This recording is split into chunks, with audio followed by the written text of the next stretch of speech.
E kemi të qartë që me parët të cilat janë shpërla, politikantë fuqishëm në rajon të Ballkanit kanë bietu, për shkak se kanë mri me financu krejt mirëqenien e tyre politike me parët e krimit të cilat janë shpërla në këtë vend. Jemi mbledhur sot këtu për me shënu, kisha me thonë, një fazë finale të një projekti i cili ka nisë disa muaj më parë, i cili ka qenë një projekt bukur, ambicioz në ditët e para kur jemi taku, po që mendoj që ka shënu rezultate bukur të mira edhe bukur serioze në projektin tonë.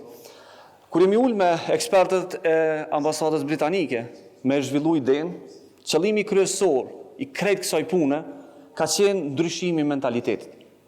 Ndryshimi i mentalitetit ballkanik, i cili e sheh shpërlamin e parës si mundësi për me zhvillu vendin tonë, ekonominë tonë, arsimin tonë, shëndetësinë tonë dhe krejt jetën politike e publike të vendeve tona. Ajo që ka kemi diskutuar në fillim, janë provat e cilat i kemi të grumbulluar tashmë prej këtyre ekipeve të rrjetit ballkanik në krejt rajone. Dëshmitë tona, dokumentimi jonë tregon që tolerimi i shpërlarjes të parave në krejt rajonin e Ballkanit në asnjë rast nuk është një histori e suksesit. Në asnjë rast nuk ka pru zhvillim, në asnjë rast nuk ka pru demokraci dhe në asnjë rast nuk ka pru zhvillim ekonomik.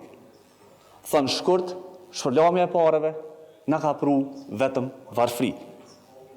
E kemi të qartë që me parët të cilat janë shpërla, politikantë fuqishëm në rajon të Ballkanit kanë bietu, për shkak se kanë mri me financu krejt mirëqenien e tyre politike me parët e krimit të cilat janë shpërla në këtë vend.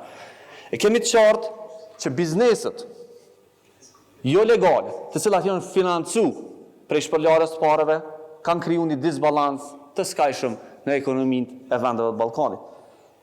E kemi të qartë që ndërtimi i demokracive të Ballkanit u dëmtu prej parave të krimit. Normalisht, e kemi të qartë përfundimisht që jena më të varfër edhe në demokraci, edhe në buxhetet tona për shkak të shpërlamjes së parave. Projekti nisi me synime të qartë. Pra, për me ndru mentalitetin, njerëzve duhet me pru prova. Për me pru prova, duhet me pas faktet. Mbi faktet, ndërtum dhënat dhe narrativën që shpërlarja e parave ka pru krejt krimin dhe krejt mungesën në zhvillim të rajonit të Ballkanit. Elementin e parë që duhet me përmend këtu. Ne e dim që nuk mujmë të qenë të vetëm në këtë luftë. Ne e dim që nuk mundet vetëm rrjeti jonë me e bën ndryshim. Për këtë arsye, kërkum partner.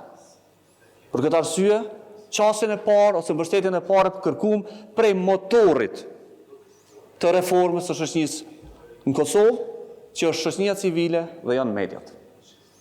Duke ditë rolin e mediave, duke ditë rolin e kolegëve gazetarë të cilët në baza ditore kanë qenë motor të raportimit për krimin organizuar, për korrupsionin këtë vend, ndërtum programin e shkollës për gazetari hulumtuese në shpërlamin e parave. Jam shumë i gëzuar që sot prej asaj shkolle kanë dalë 20 gazetarë të edukuar, gazetarë profesionistë, të cilët punojnë në të gjitha mediat e Kosovës, e cilët sot në baza ditore janë të punu për këtë temë. Me një ndërhyrje shumë thjesht, i kemi kriju 20 aktivist shumë të fuqishëm në mediat e Kosovës, të cilët në baza ditore tashmë raportojnë për këtë dukuri. Normalisht, këta gazetarë e kanë të vështirë me raportu për shkak se mungon financimi. Projekti, i mbështetur mbi ambasadës britanike, garantoi edhe financim. Dhe këta njerëz sot i kanë storjet e tyre të publikuara mbi këtë temë. Pra, kemi ndiku që me thjesht me pas me mbjell fare në raportimit profesional në shpërlamin e parave.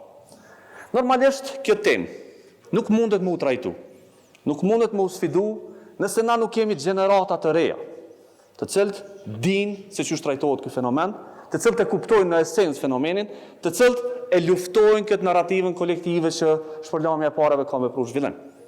U kthym bazë, u kthym në shkolla, u kthym në universitete. Me këtë program kemi targetu 70 studentë të fakulteteve juridike, të cilët kanë marrë pjesë në trajnim për me mri me u eduku se çka është shpërlamja e parave.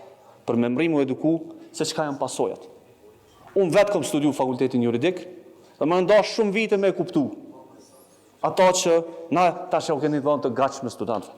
Më ndash shumë vite me kuptu që ajo që na e mendojmë si shoqëri është e gabuar. Më ndash shumë vite me kuptu që shpërlamja e parave nuk ka më na pru pasionim në vendet tona, po ka më na pru një krim edhe një korrupsion masiv. Normalisht, qasja kryesore e këtij programi është me i bind qytetarët. Është shumë e vështirë me i bind njerëzit që shpërlamja e parave s'ka me pru zhvillim, kur ata kalojnë nëpër qytetet e rajonit Ballkanit, të cilat kanë fasada të bukura, të cilat kanë ndërtesa me xhama të bukur, po në cilat njerëzit e thjesht nuk mundin me jetu. Në secilin vend të rajonit, na kemi objekte të larta, të cilat dokën që aty ka njerëz të pasur të cilët jetojnë. Fatkeqësisht, këto objekte nuk zotohen prej qytetarëve të thjesht, po zotnohen prej grupeve kriminale, të cilat i kanë ndërtuar ato. Dhe qytetarët nuk e dinë këtë punë. Qytetarët mendojnë që kjo është zhvillim. Për këtë arsye, ne kemi ndërtu për herë të parë një faqe të dedikuar në Kosovë, një faqe online, e cila i targeton qytetarët që me informacion për shpërlamjen e parave, me mri deri te ta. Në Kallëzë, sot kemi një faqe të dedikuar e cila i dedikohet vetëm shpërlarjes parave. Ajo që ka shumë e rëndësishme është që ne e dimë që duhet targetimi me u bë edhe me rrjetet sociale. Kemi zhvilluar fushata specifike edhe për TikTokun, edhe për Facebookun, edhe për këtë rrjetet sociale, në mënyrë që me me ndryshu mentalitetin edhe të përdorues e ri të rrjeteve sociale. Sot jemi mbledh me pa një punë e cila neve na tregon faktet, jo perceptime, po faktet cilat i kemi dokumentuar pe këtë rajon. Dokumentari fatkeqësisht na tregon që qytetarët e rajonit Ballkanit u obliguan me emigru, për shkak se krimi i organizuar i shkatroi bizneset. Parja e dytë i shkatroi bizneset e ligjshme. Kur nuk ka bizneset ligjshme, normalisht nuk ka as vendet punës.